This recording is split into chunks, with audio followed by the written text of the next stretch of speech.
Good morning, everyone. I am Alisha Malik from behalf of Zero Vision. Kolkata police arrest 10 Touts from NRS, SSKM, and Calcutta Medical College. 10 men have been arrested at 3 government hospitals in Kolkata on Wednesday and Thursday for allegedly cheating patients and their families by promising them admission in exchange for money.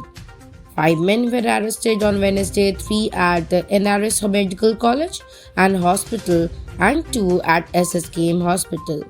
2 of 3 held in the NRS compound were ambulance drivers, police said.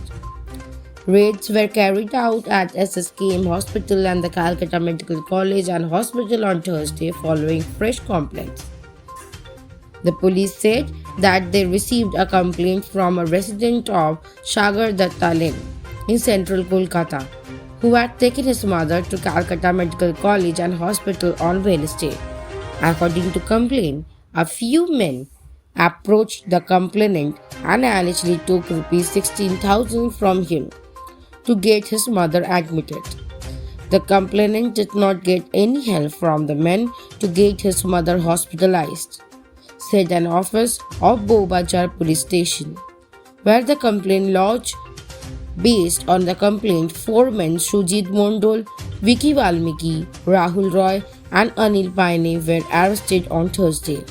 Another man named Ajay Kumar, 35, was arrested in front of the rheumatic OPD of SSKM hospital for his alleged involvement in the case in which the 2 men were rounded up for the SSKM compound on Wednesday. Earlier, 2 cases were started by Entally and the Bhawanipur police station based on complaints lodged by the families of 2 patients who had allegedly been cheated. Based on the complaints, officers of the Anti-Rowdy Squad of Detective Department conducted raids and arrested the 5 men on Wednesday. The men who were arrested from the NRS premises are Prayak Shah, age 52, Pankaj Pandey, age 30, and Pavitra Mukherjee, age 52, and Pandey were ambulance drivers, the police said. The ones picked up from the SSKM compound were Uttam Das, 31 age, and Manoj Malik, 31 age. The police said the man used to charge anything between ₹3,000 and ₹35,000 from patients and their families by promising them a bet. An officer at Lal Bazar said none of the accused was a government employee, but all seemed to have got connections with Group D of contractual employees and the government hospitals. As the patients are treated for free at government hospitals, the rush for admissions there is always very high. Often, it takes months to get a bed. So, many patients and their families, especially those from districts, fall prey to rackets that promise admission against payment. We keep advising people they should not play anyone in government hospitals for a bed or for getting an operation schedule, said an officer. Mr. Chatterjee versus Norway. 12 years ago, Norway took away the baby. Do you know the real Mr. Chatterjee? Mr. Chatterjee versus Norway. Go back 12 years ago. You have to enter the Bhattacharya family. You must have already seen the trailer of Rani Mukhopadhyay and Anirban Bhattacharya's film Mr. Chatterjee vs. Norway. A mother declares jihad against an entire country to get her child. Rani's took her acting style. The sad and meaningful scenes like pumping breast milk must have melted your eyes. But do you know, this movie is not fiction at all. It is based on a true story. Go back 12 years ago, you have to enter the Bhattacharya family. This film is a fictional version of what happened to a Bengali couple and their 2 babies in a foreign country in 2011. What happened that day? What happens with similar and oceanic? In 2011, Shagorika Bhattacharya married her husband and 2 sons in Norway. But Norway's Child Protection Commission, also known as Vernevad, suddenly took away 2 children from their arms one day.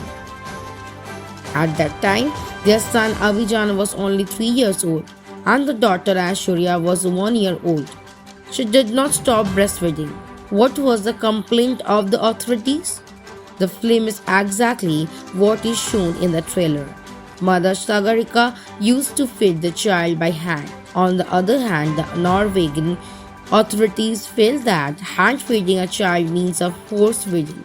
A healthy parent cannot do such a thing. This is not the end. Why should a 3-year-old son sleep with his father? They also raised questions about why he did not have a separate bed.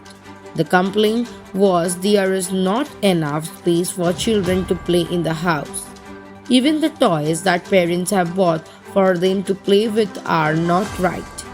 The child was taken from Sagarika and kept in the government custody.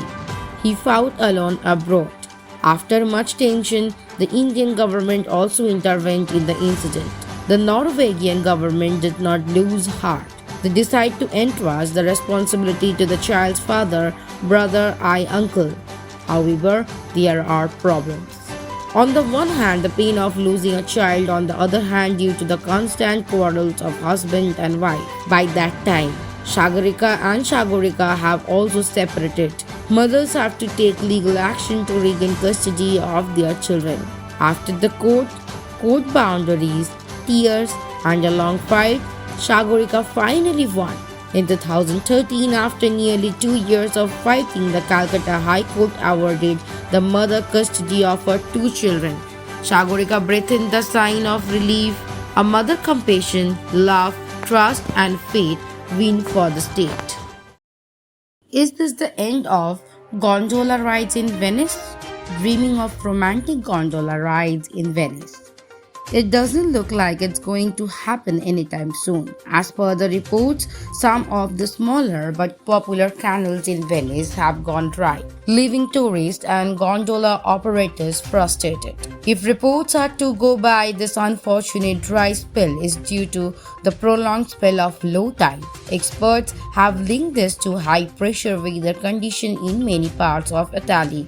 If you thought this is unfortunate for the city's tourism scene, imagine what this means for a larger part of the city, since these canals also serve as streets. Did you know that there are no cars in the city of Venice? In the city where there are practically no roads for daily commute, these intricately interlinked canals are how the locals move around every day.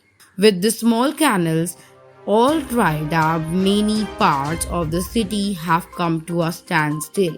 Normally, gondolas and evaporators or water buses take the residents as well as the tourists around the city. The erstwhile canals are now reduced to mere trickle and mud. Many of the affected canals are under some of the most scenic bridges in the city, meaning a lot of scenic gondola rides on these smaller waterways are not happening anymore. The high pressure weather condition has also led the leisure alpine snow melt, which is one of the main reasons for drying up of important lakes and river systems in several parts of the country.